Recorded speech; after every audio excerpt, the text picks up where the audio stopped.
السلام علیکم ورحمۃ اللہ وبرکاتہ۔ اعوذ باللہ من الشیطان الرجیم، بسم اللہ الرحمن الرحیم۔ آج میں بات کروں گا کہ کسی بھی تنگی سے نکلنے کے لیے اللہ تعالیٰ نے قرآن میں کیا راستہ بتایا ہے۔ اکثر جب مسلمانوں پہ حالات آتے ہیں تو ہم لوگ کہتے ہیں کہ صبر کرو، لیکن ہمیں صبر کا مطلب نہیں پتہ ہے کہ کس صبر کی بات ہو رہی ہے، کہ اس صبر کی بات ہو رہی ہے کہ نماز چھوڑو صبر کرو، جھوٹ بولو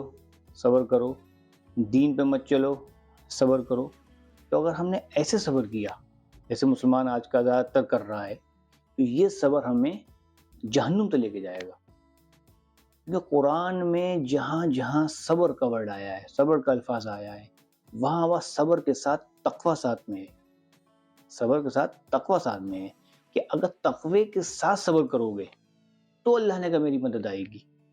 اور تقوی کے بغیر صبر کرو گے تو یہ صبر سے مجھے کوئی پرواہ نہیں، یعنی اس کے اللہ کا کوئی پرواہ نہیں، اور اللہ کی کوئی مدد نہیں آئے گی، نہ اللہ کا کوئی اس پہ وعدہ ہے، کیوں اللہ کا سارا وعدہ تقوی پہ ہے۔ تقوی کے ساتھ جو صبر کرے گا اس کا اللہ وعدہ ہے کہ میری مدد جلدی آئے گی۔ اب ہم آج کل کے مسلمان کیا کر رہے ہیں، ہم لوگ کہتے ہیں صبر کرو، یعنی نماز ہم نہیں پڑھیں گے، دین پہ ہم نہیں چلیں گے، اللہ کے نبی صلی اللہ علیہ وسلم کی زندگی پہ ہم نہیں چلیں گے، ہم صرف صبر کریں گے حالات پہ۔ تو ایسے اس طریقے سے صبر کرنے سے کبھی بھی حالات ٹھیک نہیں ہوں گے، اور یہ صبر ہمیں جہنم تک لے کے جائے گا، کیونکہ اللہ تعالیٰ نے قرآن میں یہاں کہا بھی ہے کہ جب جہنمیوں کو جہنم میں ڈالا جائے گا، اللہ بچائے، تو جہنمی ایک دوسرے سے کہیں گے کہ صبر کرو، صبر کی بات کہیں گے، تو اللہ تعالیٰ کہے گا کہ اب تم صبر کرو یا نہ کرو، اب کوئی فائدہ نہیں،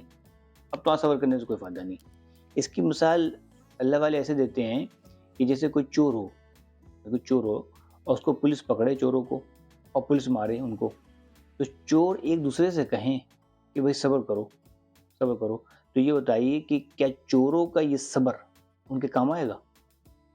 چور اگر یہ صبر کرنے کو کہیں تو یہ صبر سے کام آ جائے گا؟ اور پھر چور ان پولیس والوں کے لیے بد دعا کریں کہ اللہ تعالیٰ پولیس والوں کو یہ کر دے، پولیس والوں کو کر دو، تو نہ کوئی بد دعا قبول ہوگی۔ تو چوروں کو پہلے اپنی چوری چھوڑنی ہوگی، جب اپنی چوری کرنا چھوڑ دیں گے اب صبر کام آئے گا۔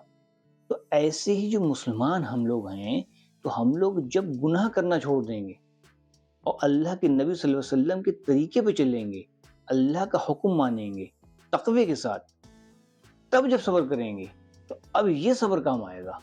یہ جو آج کل ہم صبر کر رہے ہیں تقوی کے بغیر، تو اللہ نے کہا کہ اللہ کی مدد جو آتی ہے وہ مظلوم کے ساتھ آتی ہے، اور مظلوم کون ہوتا ہے؟ مظلوم وہ ہوتا ہے جو تقوی کی زندگی گزارے۔ تقوی کہتے کس کو ہیں؟ تقوی اسے کہتے ہیں کہ اللہ تعالیٰ کا حکم ماننا، ہر گناہ سے بچ جانا، ہر حرام کام سے بچ جانا۔ تو جب ہم ہر حرام کام سے بچ جائیں گے، تقوی اختیار کر لیں گے اور اللہ کے نبی صلی اللہ علیہ وسلم کے طریقوں پہ چلیں گے، اب جو ہم پہ حالات آئیں گے، اب جو ہم پہ مصیبتیں آئیں گی، تو اس پہ جو ہم صبر کریں گے تو اللہ نے کہا مدد آئے گی، اب مدد ہم کریں گے تمہاری۔ لیکن ہم تقوی کے بغیر جب صبر کریں گے، گناہوں میں رہ کے صبر کریں گے، دین پہ نہیں چلیں گے اور صبر کریں گے صرف، تو ایسا صبر کسی کام نہیں آئے گا، اللہ کی کوئی مدد نہیں آئے گی۔ اللہ نے قرآن میں جگہ جگہ کہہ دیا کہ صبر کرو تقوی کے ساتھ، تو میرا وعدہ ہے کہ تمہیں روزی ایسی جگہ سے دیں گے جہاں تمہیں گمان بھی نہیں ہوگا، ہر تنگی سے تمہیں ہم نکال دیں گے۔ تو آج جو مسلمان ہے وہ چاہتا ہے کہ ہم گناہ کرتے رہیں، یعنی کہ ہم شراب پیتے رہیں اور ہم صبر کر رہے ہیں، ہاں مصیبتیں ہیں ابھی ہٹ جائیں گی، ابھی ہٹ جائیں گی، کچھ دنوں کی مصیبتیں ہیں وہ بھی ہٹ جائیں گی، پوری زندگی نہیں ہٹیں گی، ہم قبر تک پہنچ جائیں گے لیکن مصیبتیں نہیں ہٹیں گی اگر ہم نے تقوی اختیار نہیں کیا، اللہ کی فرمانبرداری اختیار نہیں کی۔ کیونکہ مصیبت آتی ہی اس لیے ہے تاکہ تم چیک کرو کہ تم دین پہ کتنا ہٹے ہوئے ہو۔ ٹھیک، تو مصیبت دو طریقے کی ہوتی ہے، ایک تو ان پہ آتی جو اللہ والے ہوتے ہیں، ایک ان پہ آتی جیسے ہم جیسے لوگ ہیں گناہگار، تو اللہ کہتا ہے بھائی تم دین پہ آ جاؤ، ہم تمہیں مصیبت ڈالی اس لیے ہے کہ تم اپنے گناہوں سے توبہ کرو اور تم دین پہ آ جاؤ، ہم تمہیں حالات پہ ٹھیک کر دیں گے۔ تو حالات ٹھیک کرنا اللہ کے ہاتھ میں ہے، ہم چاہتے ہیں کہ حالات بنا دین پہ چلے ٹھیک ہو جائیں کبھی ٹھیک نہیں ہو سکتے، کبھی ٹھیک ہو نہیں سکتے۔ تو یہ جو ایک کنفیوژن ہے ہم لوگ کو، مسلمانوں کو،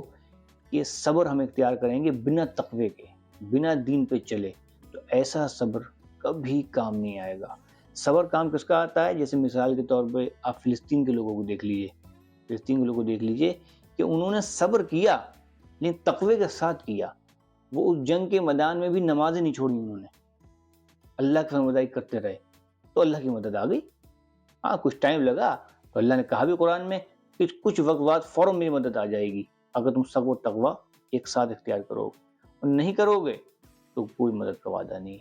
تو ہمیں چاہیے کہ ہم تقوی اور صبر ایک ساتھ لے کے چلیں، تب اللہ کی مدد یقیناً آ کے رہے گی۔ السلام علیکم ورحمۃ اللہ وبرکاتہ۔